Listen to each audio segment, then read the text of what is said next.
Alright, Justin Herbert haters, where are you? Not here. The narrative is over. Herbert is in the playoffs. I just mentioned that, and I am so excited that Herbert is in the playoffs. I have been a Justin Herbert apologist. I have spoken so many good things, so many times, on how Justin Herbert is a great quarterback. And he's not a social media quarterback. He's not a quarterback who just shows up, makes the throws, and then leaves and can't win. He won. He is in the playoffs. And you could say that the team around him is good, but you cannot say that this season. Keenan Allen and Mike Williams have been hurt for the majority of the year. They haven't been on the same field together for that long. Austin Eckler has been the most consistent guy. But when you're going to win games without your number one wide receiver, without your number two wide receiver, that's what stands in Justin Herbert. Justin Herbert wins games that no one thinks he can. He wins games with guys like Josh Palmer, with guys like DeAndre Carter, with guys like Josh Kelly. That's the guys that he wins games with. The defense, don't forget this defense that we were all talking about in the offseason. They are hurt. Jackson, out for most of the season. J.C. Jackson, who came over from New England, who everyone said was going to lift this Chargers defense, he was hurt. Joey Bosa and Khalil Mack, they've kind of been quiet this season. Derwin James, this is a Chargers team that hasn't been healthy all year, that hasn't made those big plays, those huge moments like, oh my God, this Chargers team can go all the way. Now, early on in this season, I predicted a Bills-Chargers AFC championship. That wasn't looking so good coming into the season. That wasn't looking good halfway through the season. But that is still possible. I believe in this Chargers team. They have won 4 of their last 5. This Chargers team is hot. But so is this Jaguars team. They started 4-8 and have won their last 5. They have won twice against the Titans, won last week to knock them out of the playoffs and put the Jaguars in for the AFC South title. They have had a 17-point comeback win against the Cowboys, who everyone was crowning because everyone loves to crown the Cowboys. This Jaguar team is special. Led by Coach Doug Peterson. He's been here before. He's been the underdog before. He's won with a backup quarterback before.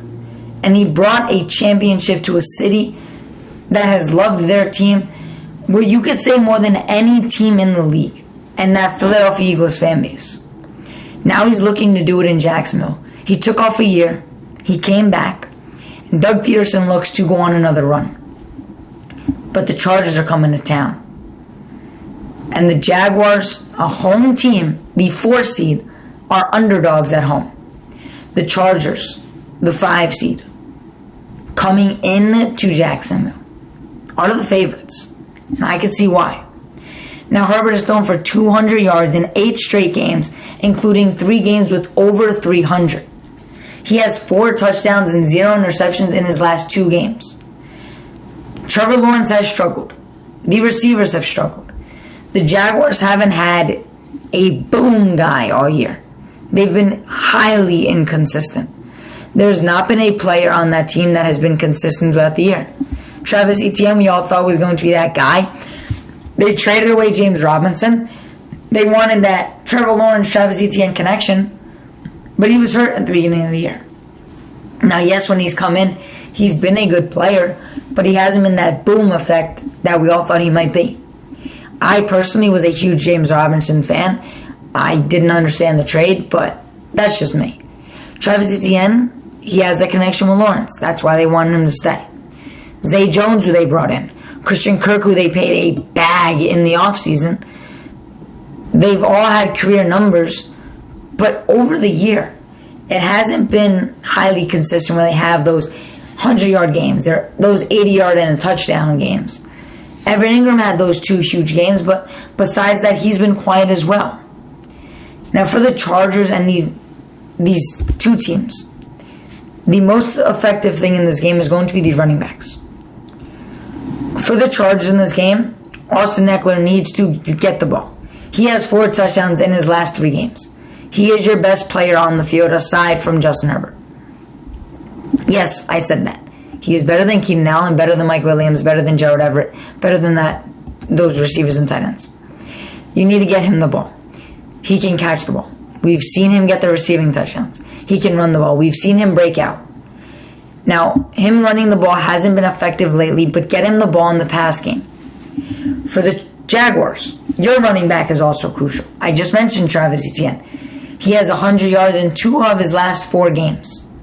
And that is what you need from your running back. Your receivers aren't giving it to you, so look for it through the running back. Chargers defensive line and the Jaguars defensive line match those 2 running backs. That is the key in this game. We could talk about the receivers and Trevor Lawrence, Justin Herbert, all we want. But this game is going to be won in the trenches. Now, yes, we are going to see Justin Herbert make these phenomenal plays. We're going to see Trevor Lawrence throw the ball. But what I saw from that Jaguars defense last week, Josh Allen, amazing game. That was phenomenal. Causing the fumble, recovering the fumble on the other play for a touchdown. Josh Allen had a huge game. And that is what this Jaguars team needs. If that defensive line, led by Josh Allen, can get to Justin Herbert, they're going to have a good day. But that's when Austin Eckler comes in. When you're in trouble, Justin Herbert can just dump it down to Eckler. He doesn't need to make that 70-yard pass to Mike Williams or Keenan Allen up the middle, down the sideline. He can dump it off to Austin Eckler and let Austin Eckler run for 70 yards and do the rest. Same thing on the other side. Travis Etienne is an elusive running back. But that Chargers defense, that front 7, Joey Bosa, Khalil Mack, Sebastian Joseph Day, these are guys who are known names, and they're going to have to step up. Now, for the receivers, you can't win a game solely with the run game. Your defense is going to help, but you're going to need to throw to the guy. You can't run the ball all game. You're going to need to make those throws. Now, for the Chargers, Mike Williams, a crucial part of that team. He's been injured all season, up and down. He's dealing with back spasms that affected him last week. Keenan Allen, he has had 60 yards in every game since week 13. That is 6 straight. But he can't solely be the one guy. Mike Williams is going to need to produce. And if he can't, Josh Palmer is going to be the guy. It's next man up. For the Jaguars, their offense, like I said, has not been consistent. You need to come together as a group collectively. Christian Kirk, Zay Jones, Evan Ingram. They paid all of you this offseason. Come in, help Trevor Lawrence, get the ball down the field, and score. This game, I don't think is going to be as high scoring. I see this game being a defensive game if the Chargers and Jaguars can step up defensively. But I think that the game is going to get up there and score. I don't see it getting the highlights that we want, the touchdown here, touchdown there, those kinds of games like the Bills and Chiefs. But I see it being consistent throughout, like a touchdown. All right, the defense makes a stop. Field goal, defense makes a stop. Touchdown, field goal, defensive stop. I think it's going to be a back and forth game all game long. And I think that in this game, there's going to be one play at the end of the game. Don't know by what team. But there's going to be a play on offense where there's a throw that puts that team in sole possession to kick a game-winning field goal. Now, when I say that, that does favor the Chargers. But with the Jaguars' defense, I wouldn't be surprised if they make a stop. Now, this game, I feel like, is going to come down to the wire. Don't think it's going to be a blowout. I think this game comes down to the last possession on a 2-minute drive where they need to get down and get a field goal, get a touchdown. And I think that's how this game goes. Let me know your prediction for this game. As I said, I will be revealing mine on Friday.